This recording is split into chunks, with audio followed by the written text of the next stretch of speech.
say this thing is that there is a sensitivity, there's a leading to it. And in a little book that was written many, many years back by Anonymous, called the Impersonal Life, I think it was put there in the early pages of that book about as plainly and clearly as I've ever heard it. It says there and I think this is a very important thing. Now, this I think is all important. I haven't even started on what I came up here to talk about yet. It's your fault, too.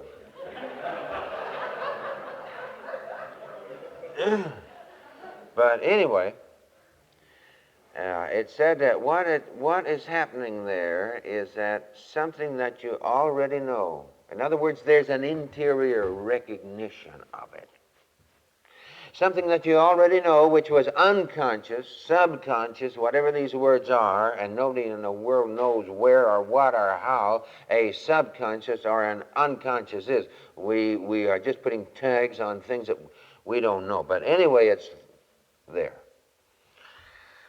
So it's something that you know unconsciously, say, or subconsciously, and somebody says a word, tells a story, throws their arm up in the air, and all of a sudden there's a leaping, and something that has been lying dormant and unconscious within you floats up to the surface of your conscious mind, and you say, that's right. But you couldn't say that's right unless it were already within you. How can you say, that's right, it's true, or whatever, if it's something so completely foreign to your nature and your experience, either consciously or unconsciously, so completely foreign that how can you tell? So the only way that you can say, boy, that's good, that's right, I believe it, or whatever, is because you already know it. And it's just floated up. Somebody has said something to release something unconsciously that comes up to your conscious mind, and you say, boy, that's great, I know it's true.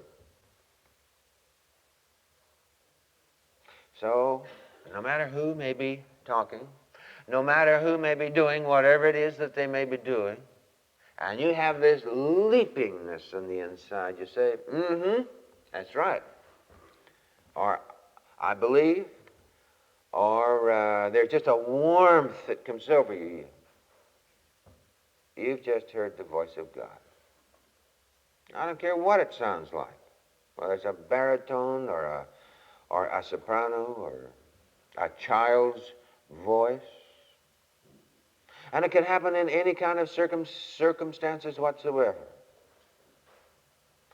It can happen in circumstances where it hasn't got anything to, so-called anything to do with religion at all.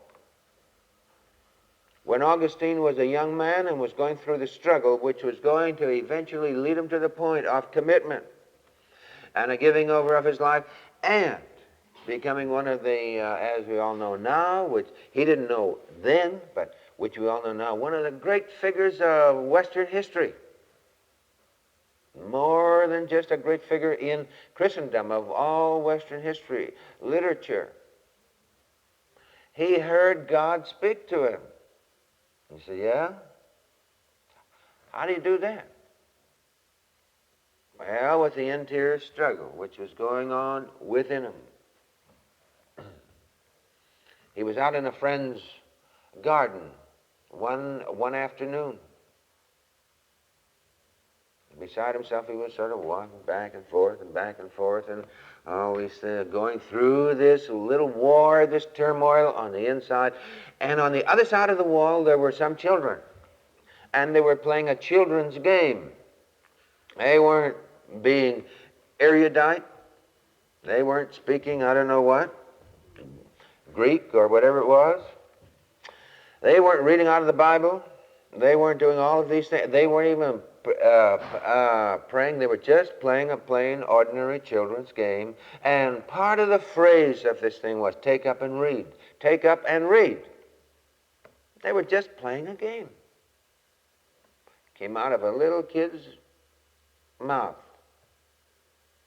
And Augustine knows it's the voice of God.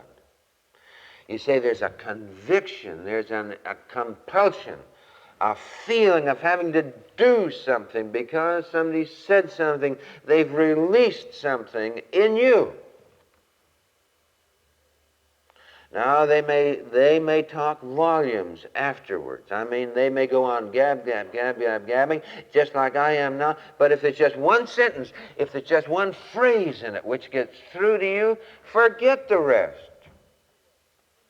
If there's one thing that, as we say, grabs you, forget the rest. Forget the rationale in which the speaker is trying to build all that he says. If you can just get one phrase, one word that does that to you, God has spoken to you, and all the rest is said doesn't make any difference. It's just so much hot air as far as you're concerned. Take that one thing that you witness to, and I can't tell what it will be. Maybe the thing that I think that I say is so great and that everybody ought to frame it, and hang it up in their kitchen, and so that means nothing. Just absolutely, and some other little aside. I've just come from the home of a brother of mine. Funny how this was at the northern Florida camp some years back. And apparently, without my having the faintest idea what was happening, God spoke to him through my voice. And I was up, and it was about the second to the last night of camp. And this was the night when we were to go out onto the which we were to hold the prayer broadcast. And I had sort of dreamed up the idea in my mind that we would all go out on the beach and we would form a half circle into the ocean, looking out there to the waves and the water. And I forget what the idea was, that this ocean, which was infinite, say, and that you could throw all kinds of garbage in there, but it made everything clean. It just washed it, Well, anyway, for whatever the subject of the talk was that night, I had said at the end, I said, please respect yourself and please respect everybody else enough. That if you think that this is just a lot of nonsense, that it is intellectually indefensible, or whatever other phrases you wish to use, at least respect yourself enough so that you will not go out there.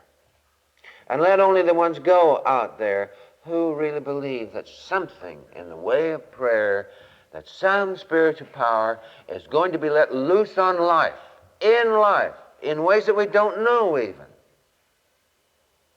But if you don't believe it, at least respect yourself and everybody else enough not to go out. Well, I mean, this was I didn't, as far as I know, I don't remember ever saying anything of that sort before, nor since, I guess, I don't know. But anyway, it was just an aside. It was just something that was tacked on. It was just something that happened to come into my mind at that moment. I mean, it just wasn't any big deal or anything. So we went out, and we did it, and we came back. And the next day was the last day of camp. Prayer groups were held in the afternoon. And I got through just a wee bit early, and I went up to my room, and as I was coming out of my room, this brother came steaming around the corner, and he said, "What do you think happened?" I said, "I don't know. What?" He said, "I have given my life to God." Well, he went on from there later, and he told me the thing that stung him was that thing that I had said the previous night. If you don't believe it, respect other people and respect yourself enough not to go out on that beach. And he said, I wanted to go out on that beach. He said, I wanted to go out on that beach, and I wanted to stand there with everybody else. And he said, you said If you don't believe it, don't go out. And he said, I didn't believe it, and I wanted to, but I didn't. And he said, it sure hurt. So here's something that is an aside that you didn't plan on doing, that you didn't plan on saying. And yet for one person, and even if it is only for one person, who cares? That's the voice of God. What do you witness to? What is this thing that Jesus called the kingdom of heaven within you, except God himself? And deep will recognize deep. Faith will recognize faith. Love will recognize love. You remember when the centurion came up to Jesus and he said, "Sir, if you will come to my house, or he meant heal my servant rather." And he said, "Yes, I will come with you. I will go with you." And he said, "No." No, he said, "I am a soldier. I am a man under authority, and I have people who are under authority to me. And if I say to one, go, he goes. And if I tell another one to come, he comes. Just say the word, and he'll be made well." And Jesus marvels. He said, "Shoot," he said, I haven't seen this kind of faith even in Israel. According to your faith, go. And then Jesus makes a statement. He says, "You know, those from the east and those from the west will come and sit at table with Abraham." Abraham, the great symbol, the personification, if you will, of faith.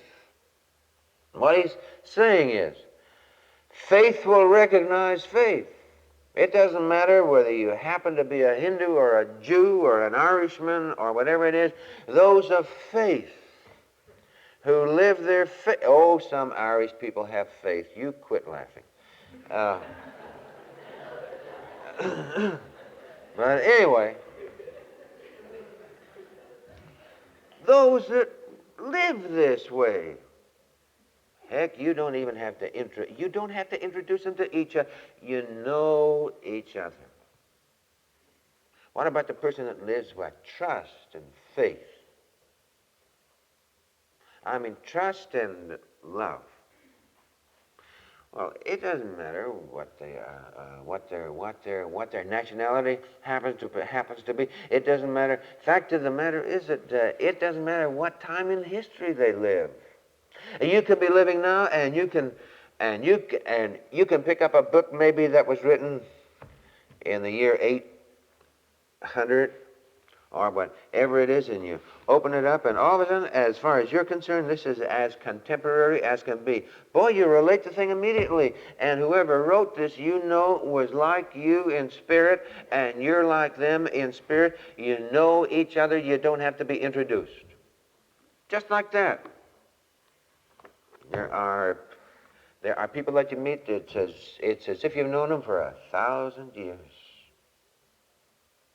So God can speak to you in almost any way, and it can be a little aside. It can be just just like that thing there, just as little an aside that I didn't think a word. In fact, I didn't remember the thing until he brought it to my mind.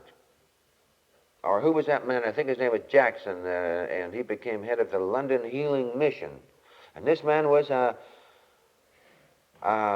businessman in England, and he's coming home from work this day. And he's waiting on a bus right on the corner. And somewhere up there, maybe a block up there, there is a man standing on a soapbox up there, and he's preaching into the thin air.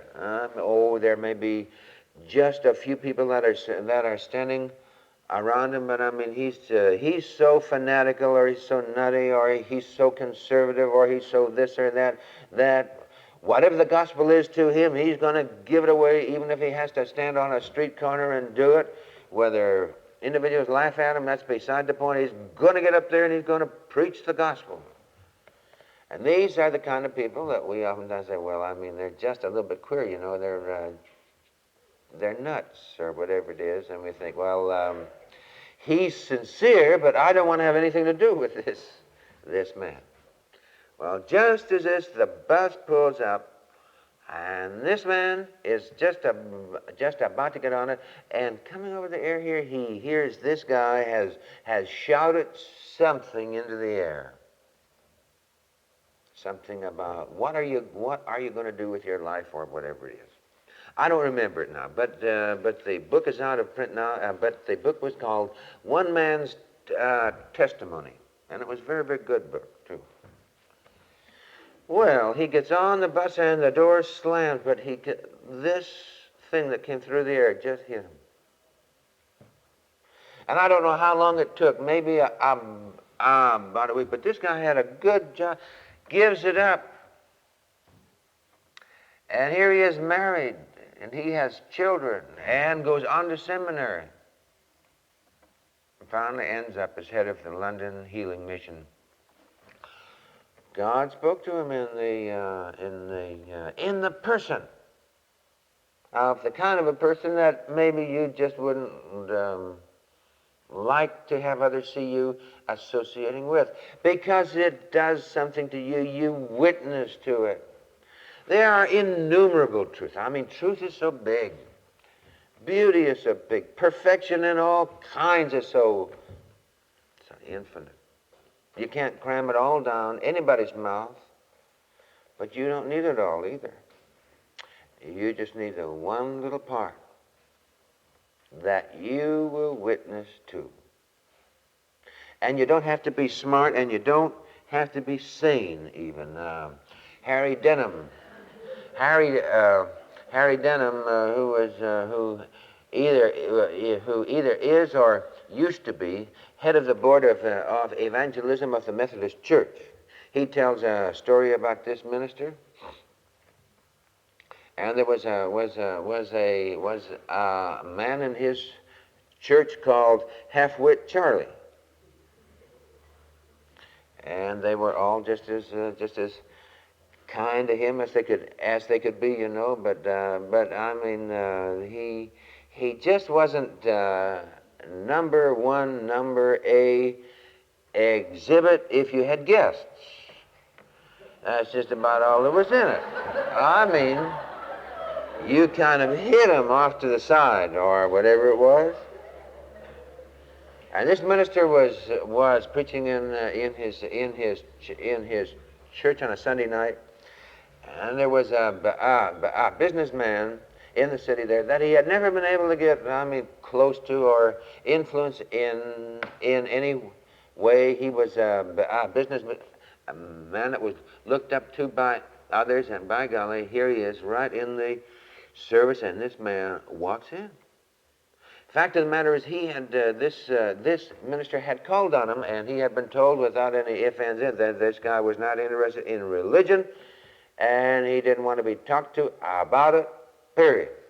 And here he's up this Sunday night talking, and this man comes in, and he thinks, oh my goodness, here's this man, and boy, he's so influential, and so on, and he might become interested in the church, blah, blah, blah, blah, blah, and then he looks away in the back row, and there sits Half-Wit Charlie. And he really began to get nervous over this thing, and he was saying, Lord, in some fashion or other, don't let him see Half-Wit Charlie.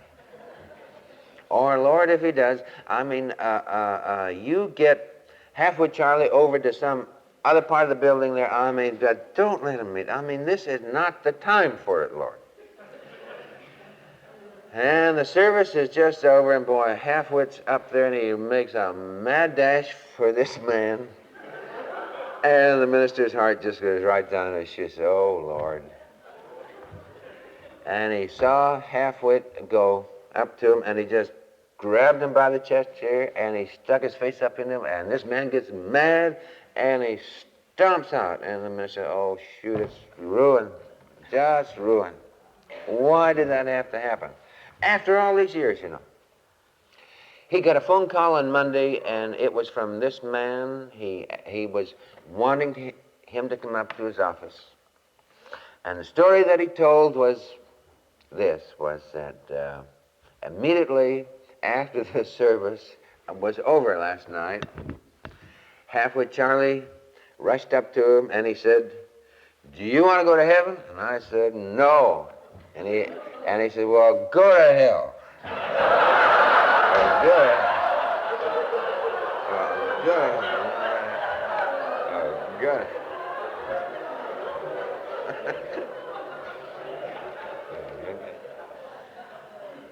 And and he says, I went out of there so mad. He said, I could have killed somebody. But he said, I've been thinking about the thing all night long. And he said, I haven't been asleep all night long. And he said, I've been thinking in my mind, going over and over again, well, if I don't want to go to heaven, where do I want to go to?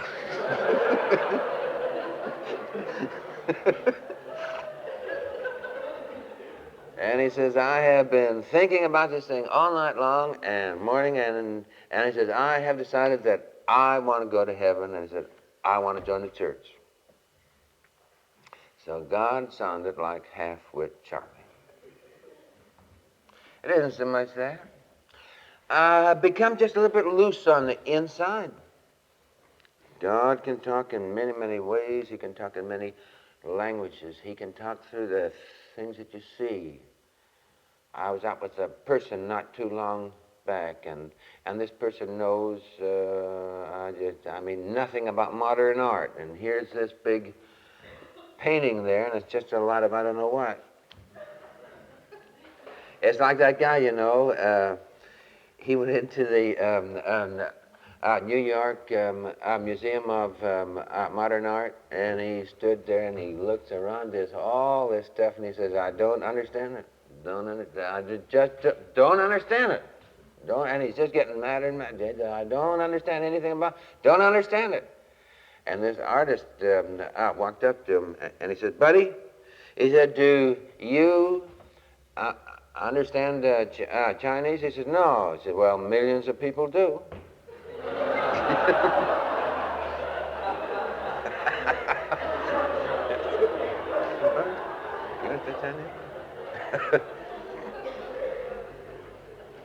But anyway, this woman goes up and she stood before this painting of modern art, all blotches over it or whatever it was, and she said she still doesn't know what happened, but she just looked at it, and all of a sudden she burst out into sobs, and she began crying. Now, there are recognitions which are below the level of the conscious mind also. God is there. And there are times when we are so prejudiced, when we have our conscious mind set in such a rut that things have got to happen in such and such a way, whether it's a respectable way or a disrespectable way, or a high way or a low way or a church way or a no church way, and we've got this whole thing set up as to the mold in which God and the experiences of life are going to fit, and he says, well, all right, you dopehead, I'll do it in an unconscious way. And maybe something happened to this woman in that way. To this day, she has no idea what the thing was. Sometimes we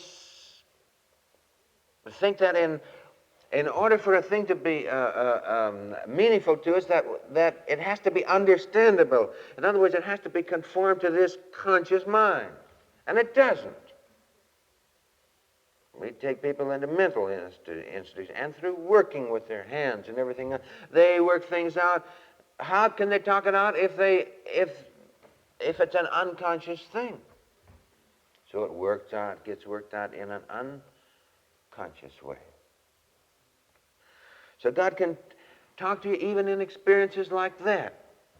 Or maybe you'll just be walking along and you may also either start to cry or whatever it is, and you may not know why. Accept it. That God is talking with you and going to talk with you in many ways this week. Albert Schweitzer had his life all arranged for him. He had a life in Europe which would have been great.